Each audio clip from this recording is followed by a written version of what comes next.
એટલે પહેલાં જે સતયુગ હતો ને સાહેબ, એ સતયુગ સમાધિ દ્વારા ભગવાન પ્રાપ્ત થતા. પછી ત્રેતાયુગ આવ્યો, એમાં યજ્ઞ દ્વારા ભગવાન પ્રાપ્ત થતા. પછી એનાથી એક નીચો કાળ આવ્યો, દ્વાપરયુગ. તમે જો રામનું પ્રાગટ્ય યજ્ઞ દ્વારા થયું, આપણે કરવાનું છે. પછી દ્વાપરયુગ આવ્યો. દ્વાપરયુગ એનો આવ્યો પૂજાપાઠનો. પૂજાપાઠનું આપણું એટલું બધું સામર્થ્ય છે નહીં. જે પ્રમાણે જે પૂજા થાય એ પ્રમાણે આપણું સામર્થ્ય નથી. આપણે મકાન બનાવીએ લાખો રૂપિયાનું, કુંભઘોડો મૂકીને રહેવા આવી જાય, વાસ્તુ નથી કરવું, કારણ કે આપણી ક્ષમતા નથી. સાહેબ, મકાન તમે બનાવો લાખો રૂપિયાનું, પણ એ ઘરની અંદર જો તમે વાસ્તુ યજ્ઞ ન કરવામાં આવે ને તો એ મકાન નહીં, પણ એ મકાન સ્મશાન છે. જ્યાં સુધી તમે ઘરમાં વાસ્તુ નથી કરતા ને ત્યાં સુધી કુળદેવી તમારા નિવેદ પણ સ્વીકારતા નથી સાહેબ. 5 ભૂદેવોને બોલાવી લાખો રૂપિયા, કરોડો રૂપિયા મકાનમાં નાખી દે સાહેબ, પણ આમને વહી જાવ, કુંભઘોડો મૂકી સત્યનારાયણની કથા નાની એવી કરી નાખી, નીકળી જાવ, વાસ્તુ નથી કરવું. સાહેબ, નમસ્તે વાસ્તુ પુરુષાય ભૂસૈયા ભીરતો પ્રભ, ધન ધાન્ય સમૃદ્ધિ મધ્યહમ, ધન ધાન્ય સમૃદ્ધિ પુરુ સર્વદા. શિવજીના સાહેબ તાંડવ કરતા હતા, અને શિવજી તાંડવ કરતા એને જે પસીનો થયો ને સાહેબ, એ પસીનામાંથી વાસ્તુ ભગવાનનું પ્રાગટ્ય થયું. શિવજીને આંખમાંથી આંસુ આવ્યા ને એમાંથી રુદ્રાક્ષનું પ્રાગટ્ય થયું સાહેબ. જે ઘરનું વાસ્તુશાસ્ત્ર પ્રમાણે મકાન હોય ને સાહેબ, એ ઘરમાં કોઈ દિવસ દુઃખ ન આવે. પણ તમે જો વાસ્તુશાસ્ત્ર પ્રમાણે મકાન જ નથી હોતા. હું જાઉં ને ઘણી જગ્યાએ નિરીક્ષણ કરું ને સાહેબ, તો તમે જો પહેલાંના જે મકાનો હતા ને, ગામડાના મકાનો, એમાં પાણીયારું અને રસોડું એ બે અલગ હોય દેશી જૂના મકાનોમાં. હવે અત્યારે શહેરમાં તમે જુઓ કિચન હોય ને એની બાજુમાં ફિલ્ટરનો નળ મૂકી દે, એટલે શું છે કે બહુ દૂર રસો કંઈ જવું નહીં, એનાથી નથી બધું મળી જાય. પણ સાહેબ, અગ્નિ અલગ તત્વ છે. રસોડું એટલે અગ્નિ અને પાણી એ અલગ તત્વ છે. અગ્નિમાં પાણી નાખીએ તો અગ્નિ બુઝી જાય, બેનો કોમ્પ્રાસ થાય છે. તમે ગામડાના મકાન તમે જોજો, ગામડાના મકાનમાં છે પણિયારી જે પાણી હોય ને એ અલગ હોય, રસોડું અલગ હોય. એ પ્રમાણે મકાન હોય ને એટલે વાસ્તુ દોષ લાગે ઘરમાં. તમે જો ઘણી જગ્યાએ હું જાઉં ને નિરીક્ષણ કરું, ઘડિયાળ હોય ને, ઘડિયાળ એ 12 શાક ઉપર ન રખાય. ઘણી જગ્યાએ હું જાઉં ને કોઈની ઘરે, તો ઘડિયાળ 12 આંકની ઉપર જ હોય, અને એ ઘડિયાળ 5 મિનિટ આગળ હોય કે 5 મિનિટ ઓછી હોય. જે ઘરની અંદર સાહેબ ઘડિયાળ સમય કરતાં આગળ હોય ને એના ઘરમાં કોઈને પ્રેશર આવશે, કોઈને ડાયાબિટીસ થશે, એ માણસની આયુષ્ય ઓછી થતી જાય. લોકોને ખબર જ નથી કે તેમાં વાસ્તુ જ છે. આપણે જે ઝાડુ વાળીએ ને સાહેબ, ઝાડુ, એ ઝાડુ બાવણાની આડું જ મુકાય, કોઈને દેખાય નહીં એમ, એમાં પણ વાસ્તુ જ છે. 64 ઇન ધ વે વાસ્તુશાસ્ત્ર, 64 પ્રકાર છે સાહેબ વાસ્તુના. ઘણા લોકો તમે જોજો, હું નિરીક્ષણ કરું ને, ઘણા લોકો આમ દાંત જ ચાવતા હોય. આ દાંત આપણે ચાવીએ ને એમાં પણ વાસ્તુશાસ્ત્ર છે. ઘણા લોકો પગ જ હલાવ્યા કરતા હોય, હલાવ્યા કરે પગ, કંઈ કામ નહીં હોય પણ આમ હલાવ્યા કરે, એમાં પણ વાસ્તુ દોષ છે સાહેબ. તમે જો સફેદ ડાઘ ઉપર નીકળે, ઘણાની ચામડી સફેદ ડાઘવાળી થઈ જાય. બધું નિરીક્ષણ બહુ વાસ્તુશાસ્ત્ર. ઈશાન ખૂણામાં દીકરાને રૂમ ન અપાય.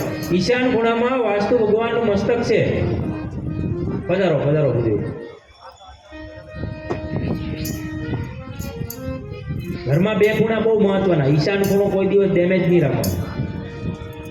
પણ તમે જો ઈશાન ખૂણામાં ઘણી જગ્યાએ જાય ને ટોયલેટ હોય, ઈશાન ખૂણામાં જ બાથરૂમ હોય, એમાં ભગવાનનું મસ્તક છે ઈશાન ખૂણામાં. અને નૈઋત્ય ખૂણામાં ભગવાનના પગ છે.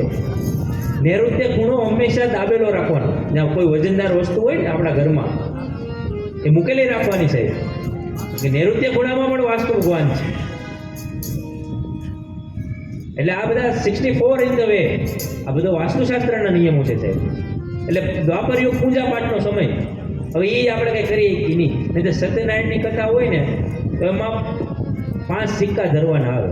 એ સિક્કા સોનાના હોવા જોઈએ. શાસ્ત્ર પ્રમાણે જે આપણે પૂજા કરીએ ને, હું શાસ્ત્રની વાત કરું, એક ગણપતિને મૂકવાનો આવે, એક સત્યનારાયણ ભગવાનના ફોટા આગળ મૂકવાનો આવે, એક આરતીમાં મૂકવાનો આવે, એક કળશમાં પધરાવવાનો આવે અને એક બ્રાહ્મણને દેવાનો આવે. એ 5 સિક્કા સોનાનો હોવો જોઈએ. પણ હવે કોઈ બ્રાહ્મણ એમ કહે કે તમારે 5 સોનાના સિક્કા દેવાના છે, જ્યાં હું સત્યનારાયણની કથા કરવા આવીશ, તો એવા બ્રાહ્મણને કોણ બોલાવે? એમ જો કોઈ બોલાવે કે દક્ષિણામાં તમારે 5 સોનાના સિક્કા દેવાના, બીજું કંઈ નથી દેવાનું? કોઈ બ્રાહ્મણને નહીં બોલાવે. કારણ કે એટલો દ્વાપર યુગમાં એ પણ નથી આપણી પાસે સમય. પણ કલયુગ કેવલ નામ આધારા સાહેબ. કલયુગની અંદર ફક્ત ભગવાનનું નામ. મેં તમને કીધું ને કે રાત્રે સૂવો અને ઊંઘ ન આવે સાહેબ, ત્યારે તમે જેને માનતા હોય એને હરિનું નામ લ્યું સાહેબ. ગંગા સતી સાહેબ વીજળીના સમકારે મોતીડા પરોવી દીધા, તકને ઝડપી લીધી સાહેબ. વીજળીને ચમકારે એ મોતીડા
એક વખત સાહેબ તાળીઓના ગડગડાટથી વધાવો.